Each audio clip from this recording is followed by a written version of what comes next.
Welcome to the Metaphysical Manifesting Podcast with intuitive lightworker, national speaker, metaphysical teacher, and best-selling author Lisa Kessler. What is it you want to manifest? Are you looking to increase your income, change careers? Maybe you want to manifest a new home or a new car. Are you ready to bring love into your life? You have come to the right place. Hello, everyone. I'm so glad that you're here. This is a celebration day around my house because today is release day for the Practical Tarot deck and the Practical Tarot Method book about learning how to read tarot cards intuitively. They both release in mass market today. So if you're interested in getting either one, the links for grabbing your copy are in the show notes. And I thought today, since Practical Tarot has been manifested, that maybe I would give you a little bit of an origin story, because I know I'm always saying on this podcast that you're never done manifesting. And each time that you manifest a dream into reality, it opens the door for a new dream, right? And that's certainly been my experience with this whole Practical Tarot project, which has really taken over my life the last 2 years. But let me start back before that. So I have always been not always, but for 20 years or so, I have been a tarot card reader. And it's always been a little side income stream.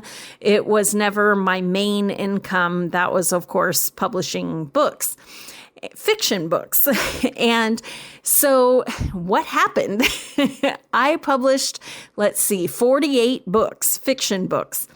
And I was also teaching tarot for writers.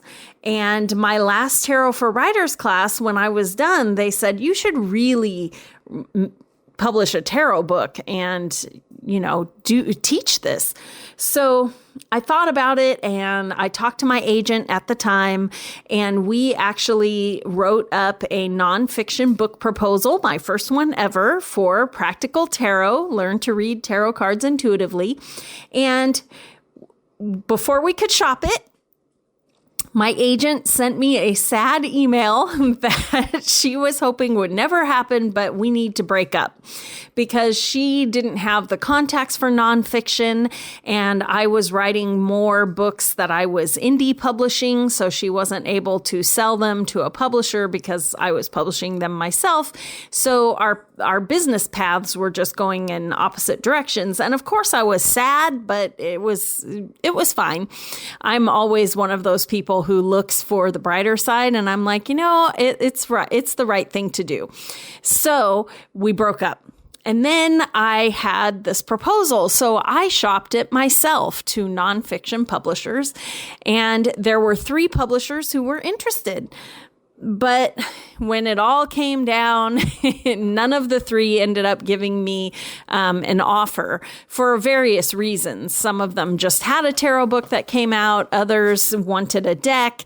And at that point in time, I thought, well, I'm never going to have a tarot deck because I can't even draw a stick person. So it's just not going to happen.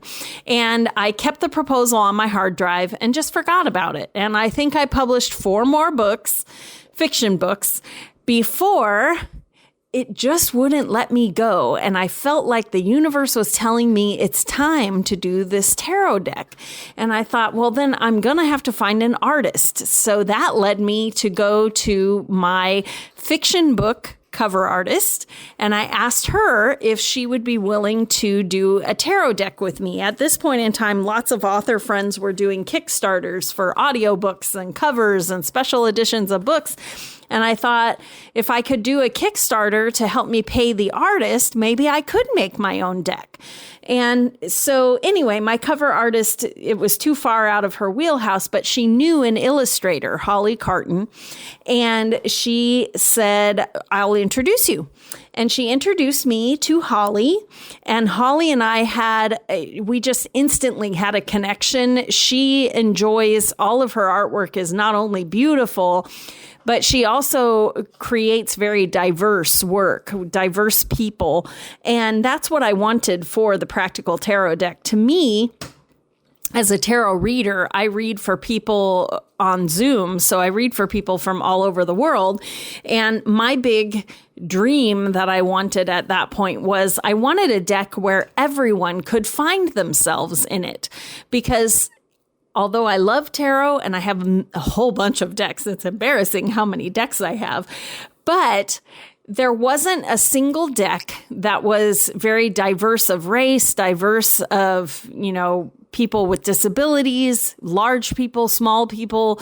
There just wasn't. Usually the tarot decks are, mythical, magical, or very white.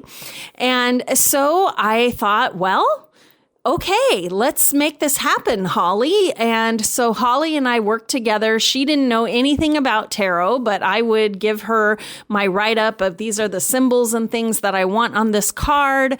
This is what the card means. And she would give me 3 pencil drawing samples of what she's thinking. I would pick which concept I liked best, and then we would do 2 more rounds of edits as she started coloring. And it was a long process. I am not going to lie. And I way misjudged how long it would take. But we had 5 cards and a big dream of 78 card tarot deck, right? But we had 5 cards complete and we launched the Kickstarter. And the first time it didn't fund. It was so sad. We got so close.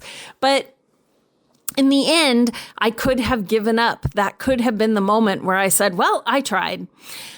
But I really believed in it. And I kept meditating with my guides and doing some automatic writing. And I just felt like, you know what? The timing must have been off. I'm going to try again in January. And in January of 2023, I relaunched the Kickstarter. And this time it funded. And I asked for more money than the last time because it turned out the universe was protecting me from myself because I hadn't included shipping. Oh my gosh. My husband figured that out. I'm like, shoot. So it was really a blessing in disguise, again, that it didn't fund the first time. And so it funded and off we went. And we thought, okay, well, we'll do 78 cards in 4 or 5 months and it'll be great. Well, then Holly got pregnant and she was very sick. And then her iPad died that she uses for some of the watercoloring. And anyway, it was a big, long process. And in the end, it took us so much longer than we thought it would.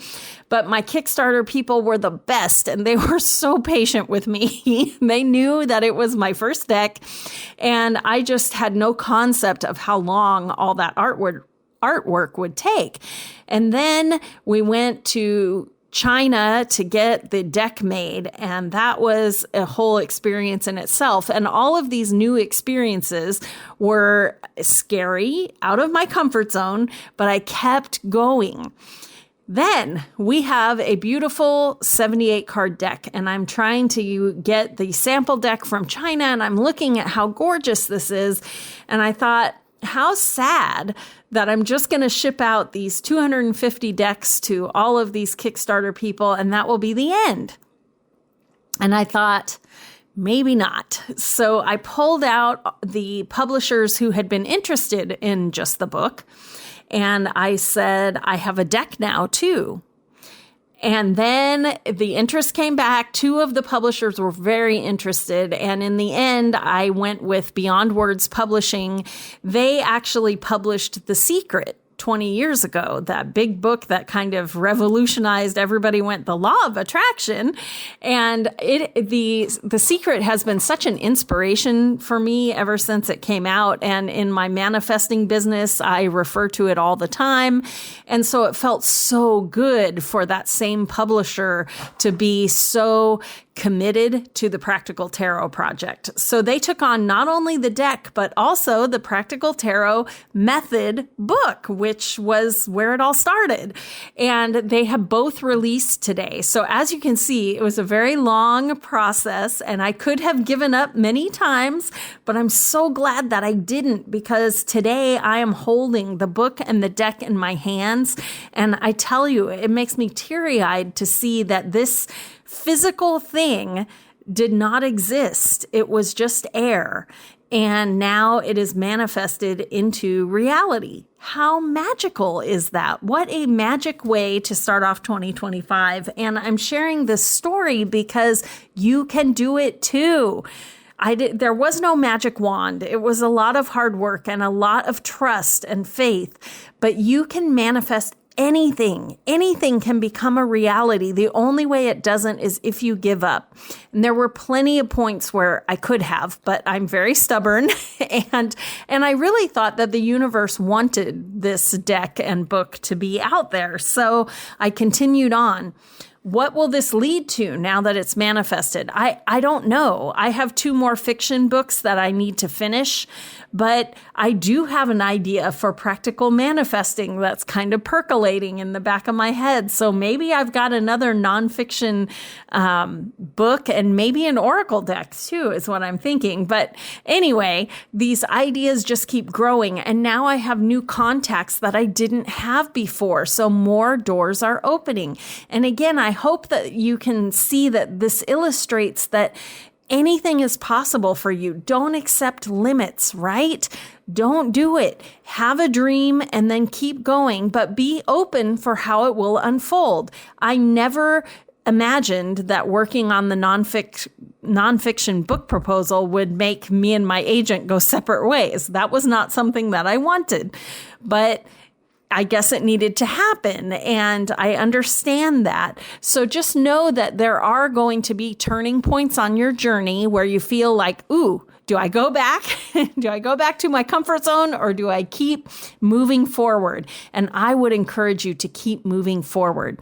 And if you're having a hard time deciphering what your dream should be for 2025, I have a no resolutions challenge coming up next week. It's totally free, 4-day challenge on Zoom, and the link is in the show notes below. I hope you'll join us because I would love to see you inspired, and your dreams make the whole world bigger and better, right? The world needs your dreams to be manifested, so don't give up. Thanks for listening to the Metaphysical Manifesting Podcast with Lisa Kessler. If you have questions or comments, or if you'd like to work with Lisa to manifest your dreams, you can connect with her through her website at metaphysicalmanifesting.net. That's also where you can claim your free weekly tarot reading and manifesting tips. Make sure you subscribe or follow the Metaphysical Manifesting Podcast on your favorite podcasting site so you never miss another episode. As Lisa likes to say, we can make magic when we bring the universe into the equation. Remember, you don't have to do it alone. If you'd like more information about Lisa, Metaphysical Manifestation Mentorship, or the Manifesting Magic Mastermind, visit her website at metaphysicalmanifesting.net.